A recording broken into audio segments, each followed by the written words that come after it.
The thing I love about Car of the Year is that it's all about you. Only you can decide which car wins and which car loses. And I don't really know what it is you're going to go for. It might be the styling of the thing, or it could be the noise, or the equipment, or maybe even just the price. Thing is, we've now met a man who sees these cars in a completely different way. Although, when I say sees, it's not quite as simple as that. Right, James, I want to make sure I've got this absolutely clear. Things that I would perceive as a shape or a colour or a name, you'd have that as a taste. Yeah, whenever I hear certain words, names, or see certain colours and shapes, I get an involuntary burst of taste on my tongue. Are there some words that I'm saying now that are giving you tastes? Yes, you said the word some there, that was cabbage kind of flavour.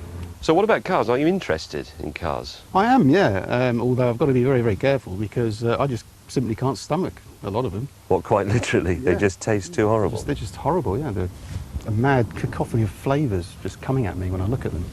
OK, well, to start with, I've brought this Jaguar over, and I have to admit, I've never asked anybody this before, but what flavour is it?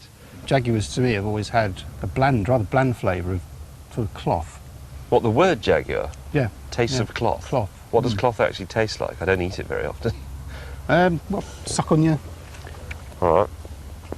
That's a Jaguar. No, I don't like the taste of Jaguars. That's horrible. The lights on these are nice because they're quite small and compact, and I like that. But they give me the taste of pear drops. Really? Yeah, I mean They just that's look nice. like lights to me.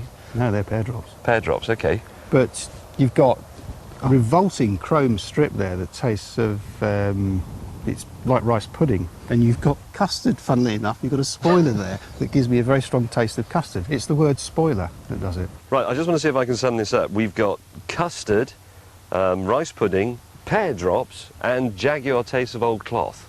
Could you actually be sick looking at a car? I'm certainly feeling very queasy looking at this one. Would you like to go and see if we can find something a little more savoury from our other contenders? Let's go and have a look at these. OK, James, it's a Golf GTI.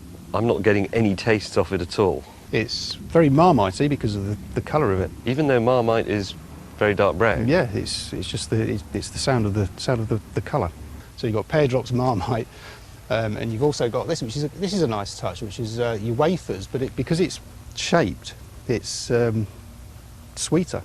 And what really makes VW for me is this, because that is a lovely blob of marmalade. The overall flavour I get from this, with it being a Porsche, is one of bananas and Bovril. What about the badge then? Because there's a lot going on there. There's the name, these symbols, the horse, Stuttgart, colours, shape. That must be a riot of flavour, mustn't it? It isn't, no, because I can't get past Porsche. Porsche is bananas and Bovril. Regardless. Yeah, I mean, no. It's still bananas. It's and bananas Bovril. and Bovril. All right, the Nissan. Now, from what I know about you so far, I'm going to try and have a bit of a guess. Pear drops, because they're small lights, but you probably don't like these shiny bits around them. But that's Marmite, and you're adding Marmite to Pear drops. pear drops. What about number plates? Do they taste of anything? That, to me, tastes of vegetable salad. Right, let's leave that, because it sounds revolting. We'll move on to this Mercedes CLS. The thing on this car that I particularly like, is the three-pointed star here. That gives me a lovely flavour of Rice Krispies. That's a nice touch as well, which is, again, it's rice pudding, but it's a very weak rice pudding. A bit like semolina. Oh, yeah. This particular one, the Peugeot, the name itself gives me a very strong taste of, it's a bit like the mist of furniture polish, beeswax, something like that. It's got these disgusting rice pudding slashes here, but far too much Marmite there, around the two pear drops. Well, there you go, Peugeot. There's too much Marmite round your headlights. You better do something about it.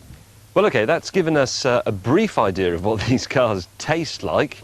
I'm now going to leave that, James tastes of sliced apple, by the way, to sort of chew them over a bit.